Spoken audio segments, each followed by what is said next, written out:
बिस्मिल्लाहिर्रहमानिर्रहीम। अस्सलामु अलैकुम वरहमतुल्लाहि वबरकातुहू। Viewers, we will discuss compound proposition, conjunction of propositions, truth table of conjunction, and we will construct a truth table of conjunction with the help of some example.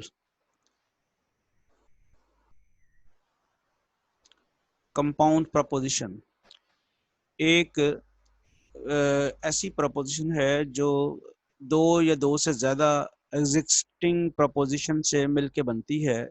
इसे हम compound preposition कहते हैं। A proposition formed from two or more existing propositions using logical operators is called the compound proposition.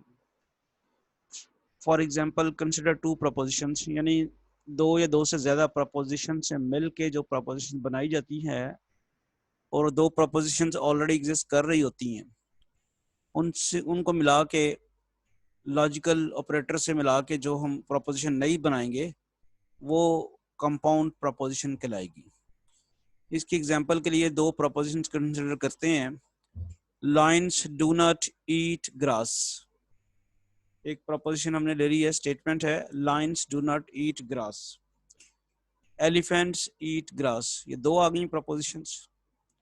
अब इन propositions को मिला के हमने compound preposition एक बनाई है, Lions do not eat grass and elephants eat grass. देखें, अब गौर करें कि जो दो ऑलरेडी एग्जिस्टिंग प्रपोजिशंस थी उनको एक वर्ड से हमने मिलाया है एंड। अब ये आगे चल के हम देखेंगे कि ज़रूरी नहीं कि इसी वर्ड से हम मिलाएंगे। जैसे यहाँ पे कहा है लॉजिकल ऑपरेटर्स, अब ये एंड जो है इस वक्त लॉजिकल ऑपरेटर एक है जो कि दो प्रपोजिशंस को मिला रहा है। तो नई प्रपोजिशन एक बन रही है, Lions do not eat grass and elephants eat grass, जो ऑलरेडी दो एग्जिस्टिंग प्रपोजिशन से को मिला के बनाई गई है। That's why it's known as compound proposition. Okay, let's move ahead. Conjunction of propositions. अब ये क्या है? ये भी एक compound proposition है जिसकी ट्रूथ वैल्यू ट्रू सिर्फ उसी सूरत में होती है जब जब जिन प्रपोजिशन से मिलकर ये बनती है दो प्रपोजिशन से, वो दोनों ही ट्रू हों। कंजंक्शन ऑफ प्रपोजिशंस ये कंपाउंड प्रपोजिशन है, ये दो प्रपोजिशन से मिलके बनती है और इसकी ट्रूथ वैल्यू ट्रू सिर्फ उसी सूरत में होती है जब दोनों प्रपोजिशन जिनसे ये मिलके बनी है उनकी ट्रूथ वैल्यू ट्रू हो, अदरवाइज ये फॉल्स होती है। स्टेटमेंट इसकी डेफिनेशन देख लें।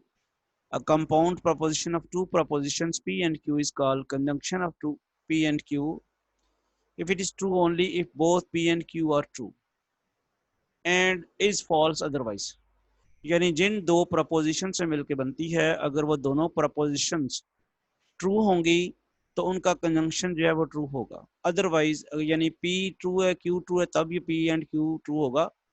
वर्ड भी जो है ना जो इसको मिला रहा है कंजंक्शन के लिए जो हम कनेक्टिंग वर्ड यूज करते हैं वो एंड है। दैट्स वाई ये जोर दिया जाता है कि दोनों ही P एंड Q ट्रू होंगी तो P एंड Q ट्रू होगा। तो जो इसको पढ़ते कैसे हैं, conjunction of P and Q is read as P and Q, it is denoted by P and Q। ये कैप डाल के हम इसको लिखते हैं। जैसे सेट्स में इंटरसेक्शन का सिंबल होता है, इंटरसेक्शन भी कंपल्सरी सिंबल होता है दोनों के लिए, यानी जो पॉइंट एक सेट में आए दोनों में कॉमन होगा वही इंटरसेक्शन में आएगा। इसी तरह उसको उसके साथ इसको कंसाइड करने के लिए एंड जो है वो लफ्ज़ जो है वो कैप लिखा गया है। In other words, the conjunction of P and Q is denoted by P and Q and is true only if both P and Q are true and is false otherwise। अब इसका truth table अगर हमने construct करना हो तो वो देखते हैं कैसे कंस्ट्रक्ट करेंगे। Truth table of conjunction following is the truth table for conjunction of two propositions. एक प्रोपोजिशन हमने पी ली, दूसरी हमने क्यू ली, and because we are constructing the truth table of P and Q, therefore in the last column we will write P and Q. Now P की क्या value हो सकती है, ट्रूथ वैल्यू? लेट्स सपोज अब चूंकि P proposition का हमें पता नहीं है कि वो क्या है, अगर तो हमें पता हो तो उसकी ट्रूथ वैल्यू का भी पता होगा, लेकिन चूंकि P का पता नहीं है ना Q का पता है, तो P की अगर ट्रूथ वैल्यू ट्रू है और Q की भी ट्रूथ वैल्यू ट्रू है, तो फिर P एंड Q की ट्रूथ वैल्यू क्या आएगी? ऑब्वियसली ट्रू आएगी, क्योंकि डेफिनेशन यही कहती है कि जब दोनों ही ट्रू होंगी, यानी ये भी ट्रू है ये भी ट्रू है, तो फिर आपके पास ट्रूथ वैल्यू जो है वो ट्रू आती है कंजंक्शन की। अब हम ये सपोज करते हैं, ये भी मुमकिन है कि जो प्रोपोजिशंस हमने ली हैं P और Q, उनमें P ट्रू हो और Q फॉल्स हो, ये भी तो मुमकिन है। तो फिर जब P ट्रू और Q फॉल्स है, तब भी जो कंजंक्शन की वैल्यू आएगी वो फॉल्स आएगी, क्योंकि कंजंक्शन की वैल्यू ट्रू सिर्फ एक ही सूरत में आनी है, ट्रू जब दोनों ही ट्रू हो। और अब चूंकि दोनों ट्रू नहीं है, एक फॉल्स है, तो लिहाजा कंजंक्शन की वैल्यू जो है वो हमारे पास फॉल्स आएगी।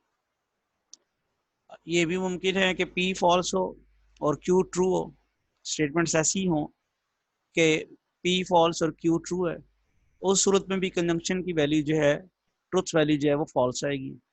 अब ये भी मुमकिन है, जो हमारा फाइनल पॉसिबिलिटी है, कि P भी फॉल्स हो Q भी फॉल्स हो, तो P एंड Q की वैल्यू ट्रुथ वैल्यू फिर भी फॉल्स आएगी। तो हमने सारी पॉसिबिलिटीज डिस्कस करनी है। पॉसिबल था कि दोनों स्टेटमेंट्स P और Q दोनों ट्रू होती, तो फिर ये इनका कंजंक्शन जो है वो ट्रू आता। ये पॉसिबल था कि P ट्रू और Q फॉल्स होती, तो फिर कंजंक्शन फॉल्स आता।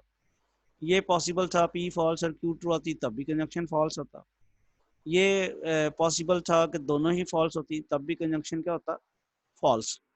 तो अब आपको ये ज़हन में रख लेना चाहिए कि कंजंक्शन ट्रू सिर्फ एक ही सूरत में होना है, जब P और Q दोनों ट्रू हों। ट्रूथ टेबल से आपको ये क्लियर हो गया होगा। Next we give some example. Construct the truth table for P and Q where P is equal to this। P क्या कहता है? प्रोपोजिशन है 11 is divisible by 2। वैसे आप क्या कहते हैं कि इस प्रोपोजिशन की ट्रूथ वैल्यू क्या है? 11 क्या 2 पे डिवाइड होता है? नहीं होता, तो फिर इसकी ट्रूथ वैल्यू तो होगी false. Next, Q Quaid Azam was founder of Pakistan, तो इसकी ट्रूथ वैल्यू तो ट्रू है। तो ये दो हमने प्रोपोजिशन ली हैं जिनकी ट्रूथ वैल्यूज का पता है। पहली की ट्रूथ वैल्यू फॉल्स है, दूसरी की ट्रूथ वैल्यू जो है वो ट्रू है। इसका टेबल जब कंस्ट्रक्ट करेंगे तो कैसे करेंगे? Since 11 is not divisible by 2, so P is false, Q is true, Q तो ट्रू है। ट्रूथ वैल्यू में जब ट्रूथ टेबल कंस्ट्रक्ट करने शुरू करेंगे तो फिर कैसे करेंगे? पहले P लिखा, फिर Q लिखा, फिर P एंड Q लिखा। ऑब्वियसली यहाँ हमने P की ट्रूथ वैल्यू लिखनी है जो कि हमें पता है फॉल्स है, या हमने Q की ट्रूथ वैल्यू लिखनी है जो कि हमें पता है कि वो ट्रू है। तो कंजंक्शन जो है, अगर आपको एक फॉल्स और एक ट्रू वैल्यू मिल रही है, तो ऑब्वियसली कंजंक्शन जो है वो फॉल्स हो जाएगा। तो जो पीछे हमने जनरल ट्रूथ टेबल कंस्ट्रक्ट किया था, उसमें और रोज भी थी, इसमें और रो आ ही नहीं सकती। वहाँ तो अनसर्टेनिटी ही थी, P और Q के बारे में पता नहीं था P की ट्रूथ वैल्यू क्या हो सकती है, Q की क्या हो सकती है, तो सारी पॉसिबिलिटीज लिखी। यहाँ अब और कोई पॉसिबिलिटी है ही नहीं है, क्योंकि गिवन है। P की यही फर्क होता है, जब प्रपोजिशन जिनकी ट्रूथ वैल्यूज पता हो तो उस वक्त टेबल की रोज जो है वो कम हो जाती हैं, लेकिन प्रपोजिशन जिनकी ट्रूथ वैल्यूज का पता ना हो तो फिर टेबल की रोज जो है वो सारी पॉसिबिलिटीज लेनी पड़ती हैं। तो this is the truth table of conjunction of this example.